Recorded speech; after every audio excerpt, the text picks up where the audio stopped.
First of all, I'm just going to toast him, because after all those awards, am I right? Jason Buxton, how are you, my friend? We're drinking. Hold, please. That has to feel pretty good, all those awards. Well, Ricker's Red is pretty good. Well, we're here at the Foc'sl, so it's relaxed and calm. But this fella has been everywhere, really. Blackbird, the success has been, really, you've been rolling. Awarded, I guess, first here at the Atlantic Film Festival, right? Was that the first big award? TIFF. TIFF was just before Okay. the Atlantic Film Festival. Then Vancouver. Then we had our international premiere in Warsaw. How'd that go? What was that like? It's good. Yeah. Yeah, I mean... Did you have a translator? Like, was there somebody sitting beside you, or? I did. I had 2 different translators. Okay. Yeah. You never really know what they're saying, though, do you? Like, are you good? Did you feel good about it? No, I could tell that she was changing what I was saying because they laughed at certain... No, I'm just kidding. No, they were great. Okay, good. Yeah. Okay, so now let's just talk about it, because this whole show has been about movie makers. And you, Jason Buxton, are you worked your way up, right? What was your first job in movies? Like, where did you start when you got into this whole dream? Well, I was the camera assistant trainee on Titanic. James Cameron, and you survived that. Was it good? Like, did you learn a lot? What would you say about it? I learned a lot. I think after those 3 weeks, I didn't want to be on a film set again. Is that true? In a way. Yeah. Yeah, I mean, it's really intense first experience. Yeah, yeah. You know, most people, they start on something smaller, but, I was able to get a really great opportunity to work on that movie. For sure. And then there was the angel dust experience. Okay. Did you know about that? I don't. Tell me. Not everybody knows about that, but it was our last day of shooting, 3 weeks off the coast of Dartmouth. Okay. We did all the present day stuff with the research ship. Bill Paxton and Gloria Stewart, who played the old lady in the movie. We're at lunch, which lunch for us was 12:30 at night. Okay. And they come out with a big bowls of seafood chowder, and I would say, probably the most overworked person on set, because I was, the What's grunt. a camera assist? Like, tell me what. So people are playing the home game. I don't know exactly. What are you doing when you're a camera assist?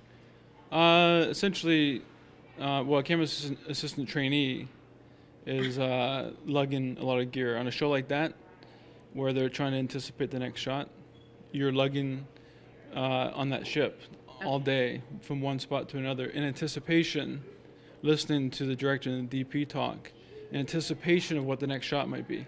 Okay. Only to listen and hear that they decide, no, we're going to shoot on the other end of the ship. Oh, no. So it was my job for 3 weeks. So I think I was the most, other people would probably, argue with me on this, but I think I was at least one of the most exhausted people on set. Where'd you roll in the credits? Pretty far down. Actually, they left me off the credits. Oh, no. Is that true? It's true. Oh, my God. That's fine. Fair enough. But, so I had multiple bowls of the seafood chowder that it turns out was laced with angel dust. Someone had spiked our chowder with angel dust. And I was speaking with somebody at lunch, and I started to feel drunk. And I got up and returned to set, and I had to sit down. And they took me to the hospital, Dartmouth General Hospital, late at night. And it's summer, I'm wearing shorts with camera tape stuck all over them. Right. And I'm saying to the woman admitting, I'm saying, I don't know what's going on with me. I was working on this Hollywood movie down the street, and I don't know, I just feel like I'm stoned or something. They thought I was a drug addict, and they sort of... Sure. Yeah. And 20 minutes later, but felt like about 2 hours later, all the crew started to roll into the hospital. And then they believed you. And then it's a party. Right. And then we learn what is in our systems, and then it continues to be a party. Oh my God. So I think about half the crew were affected, and Wow. James Cameron was one of them, and Bill Paxton I Really? think was there. How do I not know? This is good to get. This is scoop. It's Nova Scotia folklore. Wow. Yeah. And there you have it. All right, now let's get back to, because Titanic, huge, and your success on Blackbird, huge. First-time director. Yeah, Titanic, Blackbird. Well, I'm saying it's relative, line. right? No, but I'm serious. It's anytime you write a script and you get the idea in your head and then it's all of a sudden in a theater. That's got to be pretty cool. Yeah, I mean, for filmmakers, I think most filmmakers would say that it's a nerve-wracking experience, and I've seen the movie now, I would say, with audiences at least a dozen times. Okay. And I'm starting to get used to it, but it's still always a very nerve-wracking experience because filmmaking and writing and directing is very autobiographical, even though it's not a directly autobiographical experience. It's personal. But you're up there. Yeah.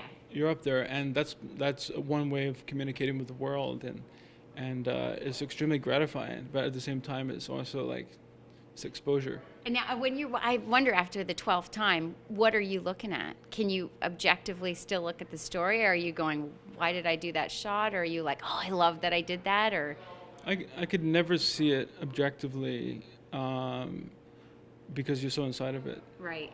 But by watching it with audiences and engaging in question and answers afterwards, and also when we're leaving the theater and people have come up to me, or I get emails or Facebook messages about it, I start to see how people can see it naively, watching it for the first time. So I'm learning a lot about how it did translate by talking to people that have seen the movie. You've got this script and you say, okay, I've got X amount of days. How do you attack it, Jason Buxton? Give us like your approach to that.